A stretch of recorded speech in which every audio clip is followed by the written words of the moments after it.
Well, Penn State's recruiting efforts are finally paying off because some of those former top prospects are either becoming key contributors for this season and even superstars.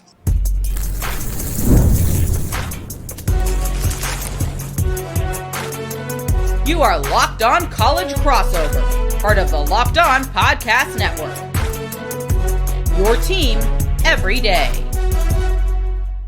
Yes, you are locked on to Penn State football with a hint of recruiting here, as we are going to talk about how Penn State just landed a top 100 prospect, but we're going to focus on former recruits that are now becoming key contributors and even teetering on that superstar status. My name is Zach Sako. I am your co-host in this Locked On Crossover, credentialed media member for both Penn State football and Penn State wrestling. He is Brian Smith, the recruiting expert who is very familiar with a lot of these prospects that are from the southeast part of the country, primarily out of Florida, where Brian's been based recently over his recruiting tenure. So he is extremely familiar with the players that we're going to talk about. Zane Durant, Kaytron Allen, Antoine Belgrave Shorter, King Mack, guys that really could emerge this season and be some of those sleeper candidates to make an impact bigger than you would expect. Today's episode is brought to you by FanDuel. Football season is around the corner. Visit the FanDuel app today and start planning your futures bets now.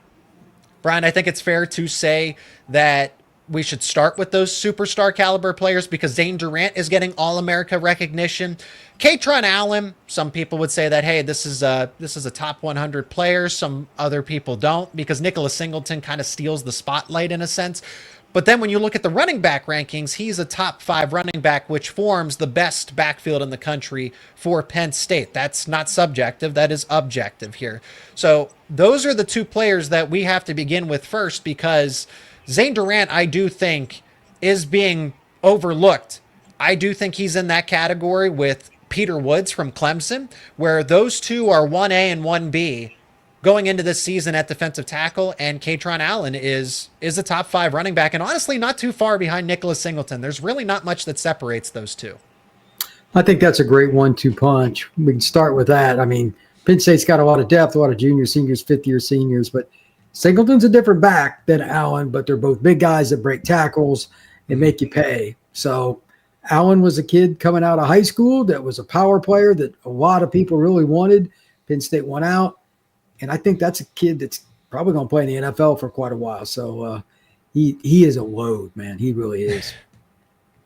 Now, Zane Durant. Zane Durant was a little more under the radar. Kaytron Allen was originally from Virginia, then transferred to IMG Academy. So there's the Florida connection. Zane Durant always talks about how cold State College is. So he really is in tune with his roots in Florida. But Zane Durant, right out of the gate, Penn State identified something, because when he was a true freshman, he was already making that same kind of, he was generating that same kind of buzz that we're now seeing. And we're going to talk about, for example, Kobe Howard. Those players that there's always that true freshman, or maybe a couple of true freshmen, that generate that buzz. And that was Zane Durant once upon a time. Now he's back for year 4. And arguably, out of all the players that we're going to talk about, he could and should have the largest impact. I wouldn't be surprised by that. Zane in high school, they played him at tight end. They played him at outside linebacker. Really? At tight end, really? Like, oh, dude, yeah. Like, he's massive. Well, I mean, he wasn't like, he was 240 or so, like going into his senior year of high school. Yeah. Yeah, but he's totally a different guy now. And like in 7-on-7, he used to make crazy catches and stuff. I used to follow the team that he played with in Orlando, knew him well. He was so athletic. We didn't know exactly where he was going to play. We didn't think D tackle, I can tell you that, but we knew he was going to do something because he could move his feet so well, and he's just a super aggressive guy. So that nature probably fits the defense a little better, but he's got great hands. Like he could be an H-back, like he could drop 20 pounds and be an H-back and play in the NFL. Like legitimately. He absolutely could. When I look at Penn State's perspective in all of this, there are a few select players that I say, Penn State can't afford to lose them. Or talking about value, who would be an MVP in this case? Drew Aller is going to be the obvious one because he's the quarterback, veteran, right? This team will go as far as Drew Aller takes them. But I look at Zachy Wheatley. Zane Durant falls in this category too. Part of that has to do with defensive tackle depth is a little questionable. So it's a combination of impact it's a combination of just how much better Zane Durant has gotten over the course of his collegiate career, the context that you provided that he's just a freak athlete, and he landed on that Bruce Feldman top freaks of college football for this season. So it all kind of aligns together. But after Drew Aller, I think that's the one player that Penn State can't afford to lose whatsoever. Zane Durant needs to play, and deny Dennis Sutton too, but Zane Durant in the middle there really needs to play a full season at all costs. I'm curious to see if they can keep his snap count down. It's hard to do. Yeah. But like because some of these teams are playing early in the year, they got to pull him. Because if you're going to play 15, 16 games, he can't play 500 plus snaps and expect to get the best at the end of the year. So that'll be interesting to see how the younger guys develop to help Durant come over to the sideline and hang out with James and the rest of the guys, because he needs to play less, not more. Yeah, and that will help the defensive tackle depth, get them valuable reps, and then you can trust them later in the season when the games are a little more consequential. That's why it's boring, but I do like this out of conference schedule for Penn State, because then you're going on a national title run, those reps are going to be valuable, not for Zane Durant, deny Dennis Sutton and others. It's going to be for Xavier Gilliam or Randy Adarica, who we're going to talk about in the next segment. More of the role players that maybe could be sleeper candidates to have a breakout season. Other guys that are starting caliber, do they get to that star status though? They're going to be significant contributors, but how much are they going to contribute? And it's in the defensive backfield. Antoine Belgrave-Shorter, King Mack, and Elliott Washington, all three of them together are vying for starting reps. Belgrave-Shorter's going into his second season, and somebody that is really surprised as of late. I don't think that the initial expectation was that backup role player. He might push to be that starting strong safety. Elliott Washington's in a starting cornerback battle. So in this conversation, Brian, let's make the distinction who you would trust more between King Mack and Antoine Belgrave-Shorter, who are both going after the same snaps at strong safety. Well, King's been around longer, but Belgrave-Shorter has probably got better coverage skills just man-to-man. King's built like a boxer. I mean, he's shredded. I don't know. I've known him longer, but, I mean, it just depends on what kind of coverages you're going to run. If you're going to run more man, I'd take Shorter. King's probably a guy because he's downhill, like cover three, rat in the hole, bringing him down into the box, different things like that. I could see him being really, really good in a multitude of ways, but I would say Shorter just because of how he played in high school, probably better in man coverage. It's interesting with scheme because Jim Knowles, I think, is going to run a lot more different man variations. I mean, it's hybrid stuff. You'll have some coverage stuff. It's the different nuances that where one player is going to go there and then another player you're not expecting to rotate to drop into coverage. That's what makes Jim Knowles' scheme so effective, but it can lead to bubbles that can burst if you're not disciplined, if you're not careful. So that's where you might have to balance that, having King Mack in select, but you also don't want to give that away, because then if offenses pick up on that, hey, King Mack's on the football field, so that's probably leaning towards zone coverage. Belgrave-Shorter's on the football field, so that's leaning towards more man coverage. I like what both of them, it's the versatility. King Mack's also going to take some reps at the slot cornerback there, but I think for Penn State that is having somewhat of a new look in the defensive backfield. You know, you lose a Kevin Winston Jr., he doesn't come back this season, and you have A.J. Harris and Zach Wheatley return. But when when Jim Knowles is bringing in his defense, the fact that somebody like Antoine Belgrave-Shorter emerging and is going to get more snaps than anticipated is obviously good news for the Nittany Lions. Yeah, I mean, if you've got competition, guys pushing each other, especially this late in camp, you probably got some pretty good DBs. And, I mean, they're recruiting Florida kids. Mm-hmm. That's a pretty good sign within itself. But they've also signed kids that were highly acclaimed. Like King Mack had a ton of offers. Belgrave-Shorter had a ton of offers. They're doing this the right way. So I'm curious to see what Knowles does, because he runs a hybrid defense with three safeties. What they're labeled as and how they're used is two different things, in my opinion. But I think you'll see a little bit more zone this year, and they're going to look to make defense or offenses pay. They don't have valuable quarterbacks that aren't patient, because you got to kind of nickel and dime your way down the field if the safeties play like Jim wants them to. Okay. So that'll be interesting. But whichever guy is more assignment savvy will probably end up playing more. I also want to Dejan Lane is not one of the Florida prospects since that's what we're focusing on, but that's the three-man battle between King Mack, Antoine Belgrave Shorter, and Dejan Lane for that strong safety spot. Now, Elliot Washington, Brian, we're going to wrap up with him going into the second segment and then talk about some of those other key role players. So Elliot Washington should have a massive impact, but what about the other players behind him? We're going to discuss all of them coming up next here on this Locked On crossover. And this episode is brought to you by FanDuel. August 26th is officially FanDuel Futures Day, a brand new holiday for football fans who live for bold predictions and preseason hunches for just 24 hours. FanDuel is giving you deals on NFL season predictions. So whether you're calling your MVP, eyeing a long shot division winner, or you're ready to crown your Super Bowl champ before week 1 even kicks off, this is your moment. So take a flyer on the MVP race. Do you think it's Josh Allen, Lamar Jackson? I mean, there's plenty of quarterbacks to choose from. Joe Burrow, maybe Patrick Mahomes gets back to that status. You can crown your champion in August. So the Eagles and the Chiefs were just in the most recent Super Bowl. Is it the Bills' turn to break through? Or the Ravens? Maybe it's the Lions, or maybe you have a dark horse contender. And speaking of dark horses, you can parlay your division winners, even your dark horse choices, into one bet. Visit the FanDuel app today and start planning your futures bets now, because Futures Day is one day and one day only. That is over at FanDuel. FanDuel, play your game. So let's continue with Elliot Washington. All eyes are on Washington because of the winter workout sessions that he had. He went a perfect 6 for 6 in the defensive backs. When it came to they nominate a winter workout warrior of the day, he won all of them. That's never happened in James Franklin's tenure. The athleticism is there. So winter workouts aren't a definitive type of thing here, but it also is a strong indication that this guy has the work ethic. This guy has and we knew about the athleticism. I mean, he's one of the fastest players overall on this team.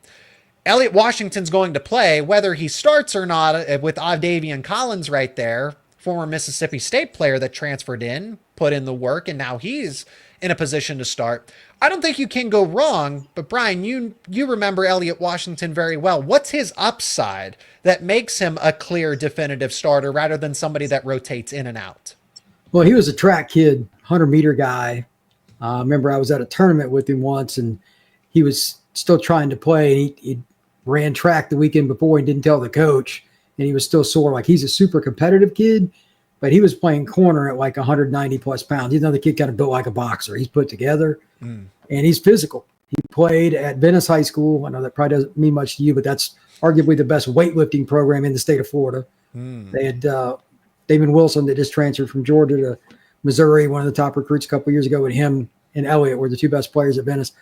They have always got one or two guys that are national recruits, and they're really well coached, and they come in ready to play physically, and he's a kid that can fly.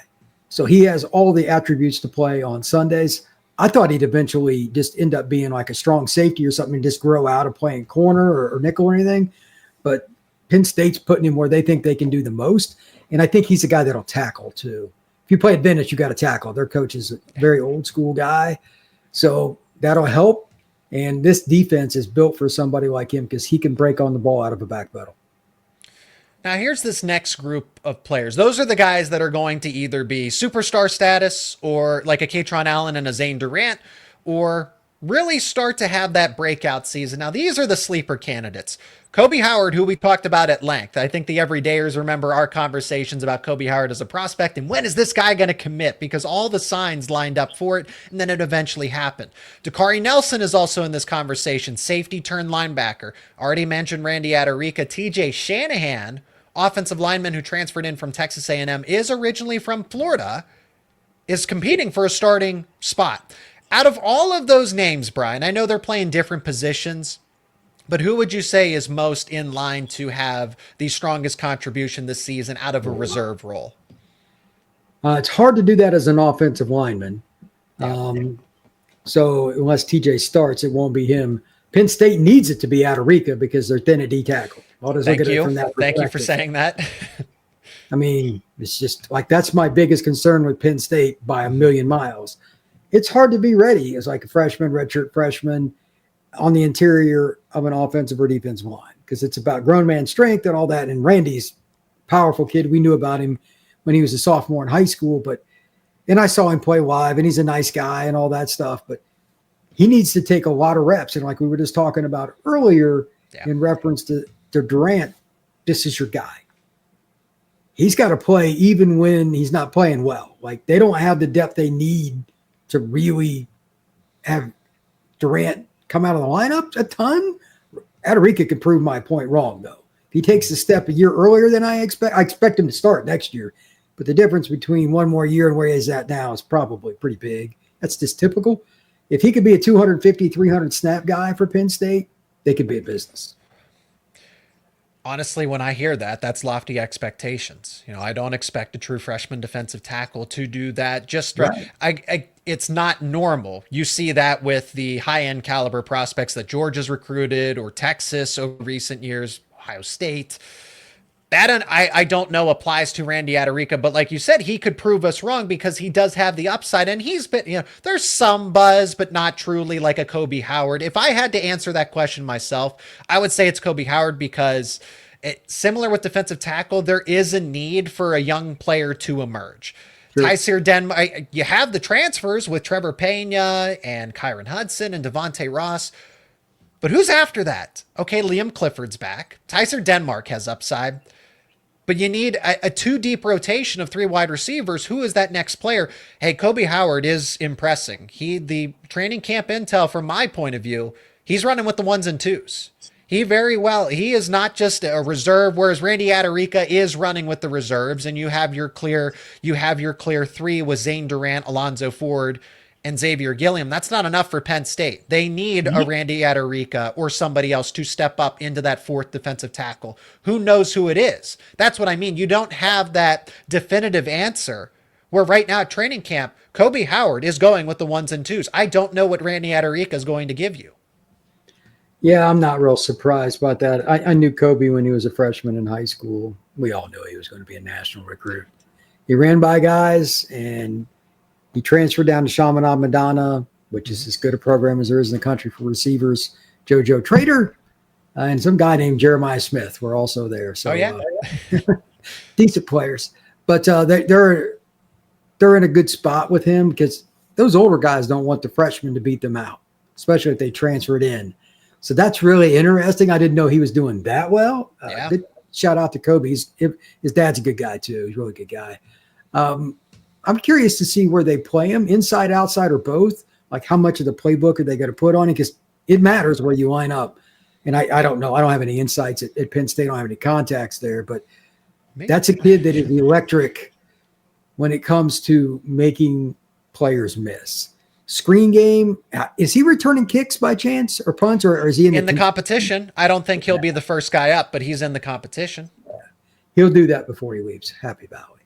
His first step ability to make guys miss is pretty impressive. Well, like that in the screen game or out of the slot. It's the versatility that Kobe Howard has because he is, I do believe that he'll play outside, inside. I don't think he's going to be boxed into one receiver position at this point in time. So, but like you said, it's an interesting point. As a true freshman, can he handle that? Tyseer Denmark, similar timeline, but never translated last season. So kind of a similar setup for Kobe Howard if he can actually break through. Let's talk about Dakari Nelson as a player who came in with a high pedigree as a safety, but there was a need for linebacker. It wasn't working out at safety for Dakari Nelson. He puts on the weight. He brings over the athleticism down into the box. And Brian, I thought this would have been a smart strategic move. I really liked it when they made it at the time, even though it seemed like it was out of necessity. It actually didn't seem like a bad idea whatsoever. But when I look at the linebacker depth chart, Jim Knowles has said recently, I only trust 3 players, Amari Campbell, Dom DeLuca, Tony Rojas. Okay. But then Dakari Nelson's in that bunch where like, this is a veteran player. At some point, he's got to make a move to where he does see those reps, those live snaps, or I could see him somewhere else potentially after this season. So it's kind of a make or break year for him. What do you remember about Nelson as a prospect? Played wide receiver, played defensive back, very confident young man, tremendous hands. Like he could have been a big bodied H-back or wide receiver or something like that. He's a guy that pretty twitchy for his size. Coming out of high school, he was 190, 195, something like that. But now he's listed at like 220, give or take. I'm surprised they haven't, at least maybe they are, use him as a blitzer, even if it's not as a pure defensive end. That's part of it. In nickel and dime package, he should be on the field because that is an exceptional football player from an athletic standpoint. When the task is simplified, and Jim's defense is not easy. This is probably not the best player to be moving, and it also being Jim Dole's defense. It's not a good combination. It just is what it is. But if they can simplify it for him and just give him a role, they might be able to get him into next year because it takes a long time to learn Dole's defense. It's not easy. But let him just do one thing and do it really, really well. Like the old saying, I'd rather be great at one thing than a jack of, nothing, basically, because I know everything just a little bit. Like, yeah, that's probably where he's at right now. But the athleticism and the length, Kari's a really high upside kid if they can find that niche for him. I don't know how much he likes playing linebacker, but he was always physical. So it's in his blood. Now they just got to make sure he understands playbook. I trust him in pass defense, obviously, because of playing DB. He's got the athleticism. It's in run defense. Is he going to get bullied out of the box if he has to take that read step, take on a guard that's at, when you're not 240, 250 pounds, okay, you have all the athleticism in the world, but you're just going to get shoved out of the pile. That's kind of my concern with Nelson. I know that he's strong, but when there's somebody that's 300 plus pounds running right at you, a pulling guard, Nelson, that's, I think, his biggest obstacle to being a complete linebacker. So speaking of offensive linemen that are 300 plus pounds, TJ Shanahan transfers in. I'm not sure how Penn State was able to pull that off because he started in the SEC at Texas A&M. He was a former 5-star recruit according to the old Rivals service. And now he's going to be a backup. He's going to be a rotation guy at Penn State. I think long term, they expect him to start going into next season because there's going to be so much turnover. But James Franklin says he's in a battle for the starting right guard spot right now with Anthony Donko and Cooper Cousins. I don't see it happening. I think that's coach speak for we like TJ Shanahan. But Brian, what do you remember about him as an elite prospect? Yeah, he was a guy that was insanely strong, like just incredible strength. He developed very early. He was like, biggest kid in the grade kind of thing, but he had feet to go with it. He could kick step as a left tackle and go against speed rushers, but as he got bigger and just with his mentality, like guard made more sense. Like he could play right tackle at Penn State. I have no doubts about it athletically, but his mentality is guard. He doesn't want to block people. He wants to destroy them and tackle that can get you in trouble. So I would imagine speed rushers would give him some problems at times because he'd get a little bit out over his toes trying to hammer him. But as a run blocker, and of course what Penn State wants to do, he's a great fit. Like if he had to start this year, they'd be fine. Because he got pass protection at guard to get a lot of help anyway. Starting caliber player that is going to be a backup on Penn State. That's why I'm so high on this. He's an elite athlete now. No lie. Very high on this offensive line for that reason. It's not about the starting unit. It's about the backups that are behind them where you're not going to see a drop-off if a starter is unavailable. Mm-hmm. Well, we've talked about elite former recruits. How about a current one? Penn State lands another addition in the class of 2027. This guy is a top 100 prospect. It also shows that Penn State just continues to dominate the state, and particularly Pittsburgh. We're going to discuss Gabe Jenkins and what he brings to the Nittany Lions class of 2027 next here on this Locked On Crossover. And today's episode is brought to you by Rugiet. Guys, you probably heard of Viagra or Cialis. Maybe you've even tried them, but if you're looking for something beyond the usual pill, it's time to meet Rugiet Ready. Rugiet Ready is the next-gen prescription treatment designed to amplify arousal in the brain and boost blood flow. Unlike the usual pills that can take hours, Rugiet's 3-in-1 formula dissolves under the tongue and kicks in fast. on average in 15 minutes, and effects can last up to 36 hours. So you stay confident, you stay in control when the moment is right. If traditional options haven't worked, Rugiet might be the answer. Over 150,000 men have already made the switch. Head over to Rugiet.com/LockedOnCollege and use code LockedOnCollege to get 15% off today. That is RUGIET, Rugiet.com/LockedOnCollege and use promo code LockedOnCollege for 15% off. Individual results may vary with prescription treatment. Compounded drugs are permitted to be prescribed under federal law, but are not FDA approved and do not undergo FDA safety, effectiveness, or manufacturing review. Please visit the Rugiet website for full safety information. All right, let's get to know Gabe Jenkins. 6 foot, around 190 pounds. He has college-ready size already as a 2027 defensive back. Now he plays a little bit of running back as well. So Brian, I saw a majority of the rushing film that he put together because this guy's has 1,300 yards as a running back his sophomore season. You watched, of course, primarily the defensive back.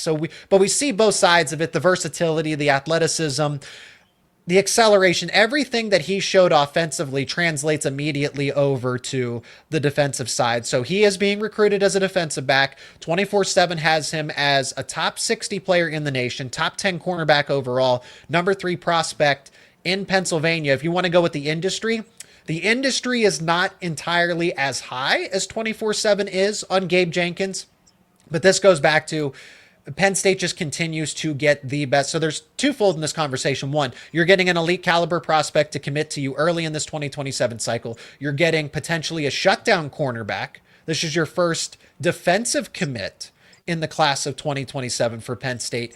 And he's from Pittsburgh.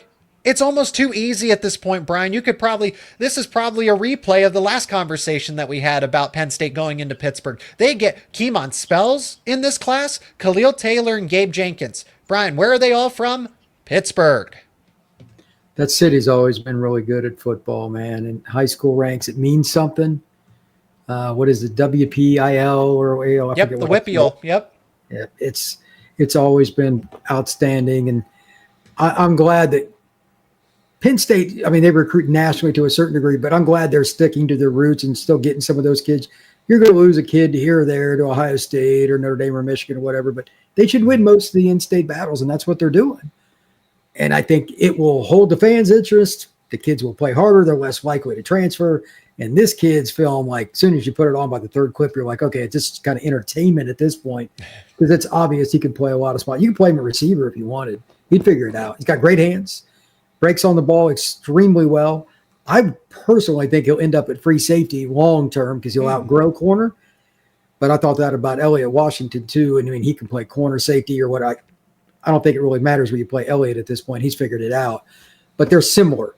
Like that's a really good comp would be Elliott for him. A lot of us thought that he would play safety at the collegiate level almost exclusively. That's not been the case. He just kept honing his craft. This kid is a very, very similar player. The break on the ball is great, but the most important thing is his anticipation. He doesn't get fooled very often. And he's not playing great comp, so he should dominate, and he does. Like, he embarrasses guys, makes guys miss. When he gets the football on an interception, he baits quarterbacks into throws that you're like, as soon as you see the ball in here, you already know what's going to happen. But that's the way it should be if you're a dominant player. This kid will play early at Penn State, no doubt. He had 6 interceptions a season ago. So it backs up what you're seeing on tape to the tangible results. Again, I do have questions about the competition. Amani Christian, where he currently goes to high school. Maybe he does transfer. We saw Khalil Taylor make that move to go from Seton LaSalle to Pine Richland. That's one of the more notable schools in the state of Pennsylvania overall, let alone the western side of the state. So maybe that's a move for Jenkins down the road, but he's not ranked as a top 100 player, conservatively by accident. Okay, so he's doing things in these 7-on-7 camps. Penn State wouldn't push for his commitment if they didn't believe in him. So just because the high school competition isn't the greatest, it's like you said, he doesn't really struggle. I think he just sees the game very well. And when you become a junior, and you get really into the heart of your senior season, that's where it starts to click for some of the better football prospects. But he sees the game well now. His sophomore season backs that up. Year 2, and like you said, it's the anticipation. He doesn't get confused. It translates to both sides of the football. Again, I'm watching the offensive tape. You're watching the defense primarily, but that's the first highlight reel that I see. And just sees the lane, knows the cutback, knows when to bounce it outside, and he's not running into unnecessary obstacles. It's almost too easy for him, which is where I want to see him go up to a bigger high school. Yeah, if he ended up at IMG or something his senior year, it wouldn't surprise me. It would do him some good from that standpoint, just the competition and practice more than the games, to be honest with you. But, I mean, he doesn't look bored on the field. Like, he plays really hard. Like, sometimes when you get kids at this level, they go half speed sometimes, and it drives me nuts. He doesn't. So that's a good sign. And if you have that drive, it'll still work out, but you're just not getting the same reps every day in practice, and certainly not in the games against some of the kids he's going against. Let's finish with this. Again, the Pittsburgh area recruiting. Terry Smith has that on lockdown. Pitt, West Virginia. Now, West Virginia does have a commitment from one of the top players in Pennsylvania, so I'll give them that. Rich Rodriguez has to get back into the swing of things. But there's just no resistance on the western side of the state. This is a jab at Pitt. I don't know what Pat Narduzzi's doing when these guys are a hop, skip, and a jump away. You should win some of these recruiting battles. So great. Penn State just continues to go into that tap into that Pittsburgh pipeline, bring over some recruits. I coined the phrase, the best in Pittsburgh leave for Penn State. James Franklin will always say the best in Pennsylvania stay in Pennsylvania. Let's modify that a little bit. The best in Pittsburgh leave for Penn State. And I get some pushback. Well, Darrell Revis didn't and Dan Marino didn't. Okay. That's been a minute. Yeah, I'm not talking about a couple of superstar players once upon a time. How about let's look over the past couple of years, 5 years, 10 years, where Penn State, since James Franklin has taken over, Pittsburgh has not been an issue whatsoever. It has been a Nittany Lions stronghold for the entire time since Franklin has taken over. Yeah, I mean, again, you're going to lose a couple of kids every year. That's fine. But overall, I don't know what happened to Pittsburgh recruiting. It's bad. It's bad. It's Penn State's run them over and kind of ran them off the road. They already have 3 of the top. Pittsburgh's actually really loaded with top-end talent this season. Again, Keemon Spell, western side of Pennsylvania. Gabe Jenkins, Pittsburgh. Khalil Taylor, Pittsburgh. There are a couple other prospects to keep an eye on. We'll see how it all unfolds.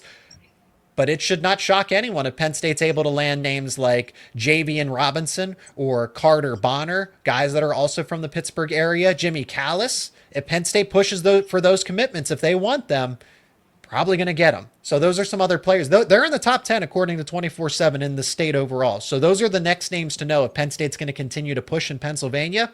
They might end up in the class of 2027 as well. And Pitt and West Virginia are just going to look around and say, what happened? We have no idea. Yeah, that's how you lose. Good for Penn State, bad for them. And that's going to do it for this Locked On crossover, talking a hint of Penn State football recruiting, but primarily as we gear up for the season, this is it.